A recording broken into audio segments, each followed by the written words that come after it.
So how am I liking the new Trickstar and Set 11 fun stuff?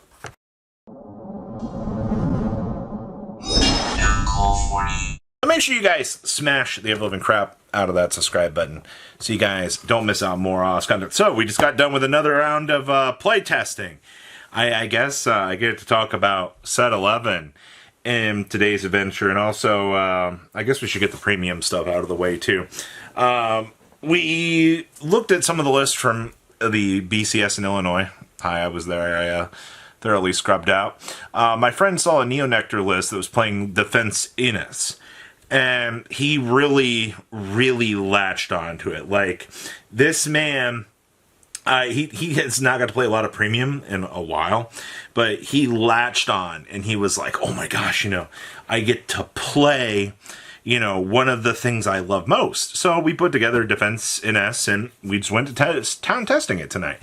That deck is very annoying. Like, I didn't realize how much I'm gonna have to sit through here and basically try to, play the I can play around this sort of board. It is not a fun scenario to deal with that, especially when they're like, oh yeah, 2 G-Guards puts us at 33k. They just need a turn. Now you're probably like, well, Katrina, basically went away. Well, it did. But they can just GB8 you. GB8ing and putting back 3 cards and calling out a bunch of, these bodies. You might not realize this, people, but it is still something that the deck fundamentally can still do. So there's that. So that's the good news on premium. We're also probably in the next time you see more playtesting, we'll probably have some more Chronojet and some things like that coming back up on camera, because we tend to gravitate towards that. And we'll probably have some more retro Vanguard coming up when I see Goomba in the near future. So that'll be something kind of look forward to. Outside of that, I got to sit down, and we've done 2 things recently. We picked up the Coral Black deck.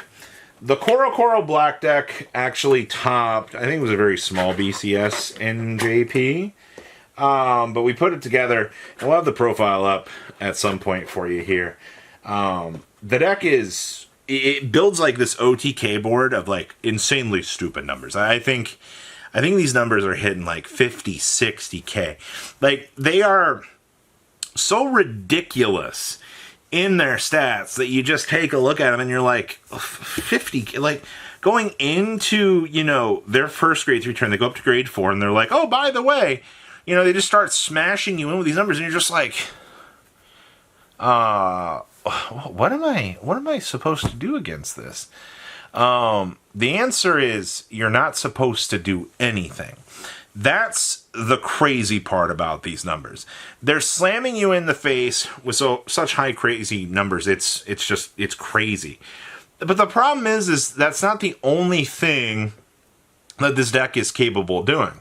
The black deck you're basically playing it as the Coral deck itself. So you're getting access to an OT that can interchange between red and blue, which that's another problem in and in itself. When you're getting that interchangeable OT action, it kind of just like, wow, this feels very strong. So that was something else. Free Ren. Oh my gosh. The only thing I have tested so far from Free Ren has been the Stark deck.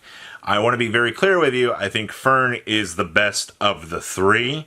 The problem is the Free Ren deck herself it's super gimmicky in the way that you have to like find all of the one-of orders and things like that. I chose to play Stark because I love the defensive power, but I also like how the deck kind of snowballs and builds up to these decently, large numbers, and actually kind of does things. Like, that's actually really, really cool to me.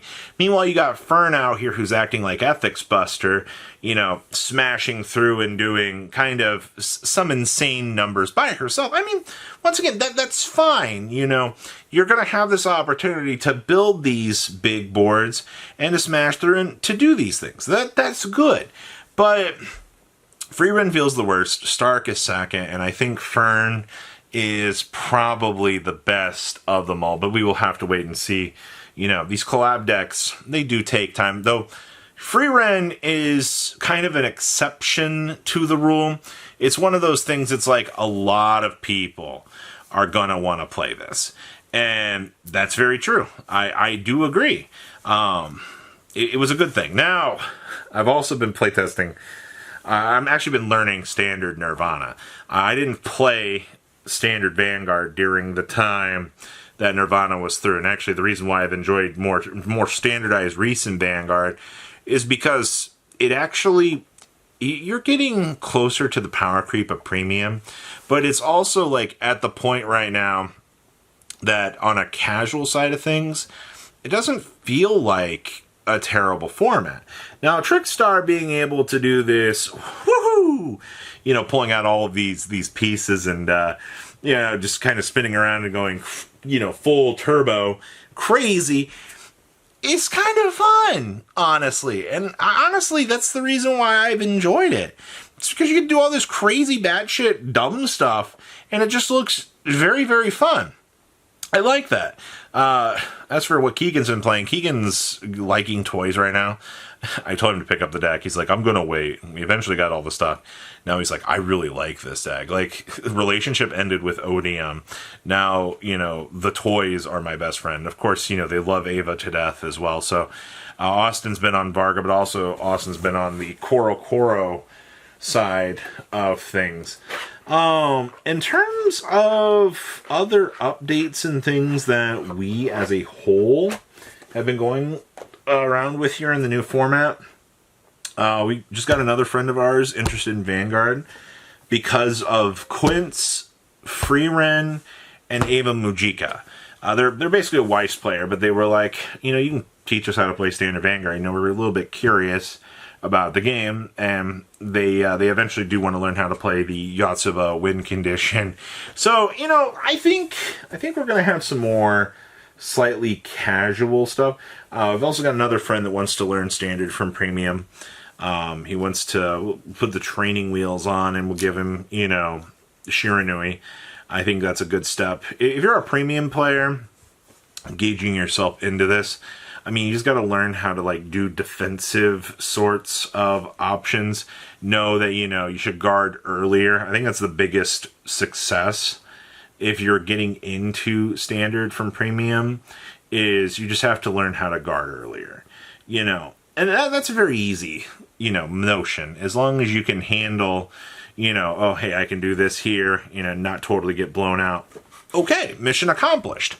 That's always going to be, like, kind of your trade-off, right? As long as you know how to guard correctly, or guard with numbers that allow you to kind of recover. I mean, I'm not going to say that we're the best standard players, because you guys, I mean, I think you've seen me mess up my energy charging at the beginning of the turn, at the beginning of the ride, or whatever it is, out of order.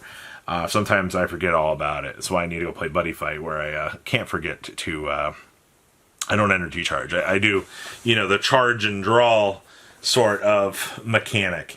Other decks that I've got on standby, I know I built Orphist. Yeah, I did build Orphist. We have Messiah still, which I've just not been interested in playing Messiah. We have Bob together. We built Bob based off of JP ban list, and I wanted to test it, but, you know, Austin's like, I want to play Koro. So we're going through the Koro phase at the moment, but we will kind of cycle around here and see. I can't make any sort of, you know, request that you're going to want to see on this channel, because it's a really weird part of the year now for this channel. It's going to be very strange with who I get, with what sleep schedule I'm on, and who's off of work.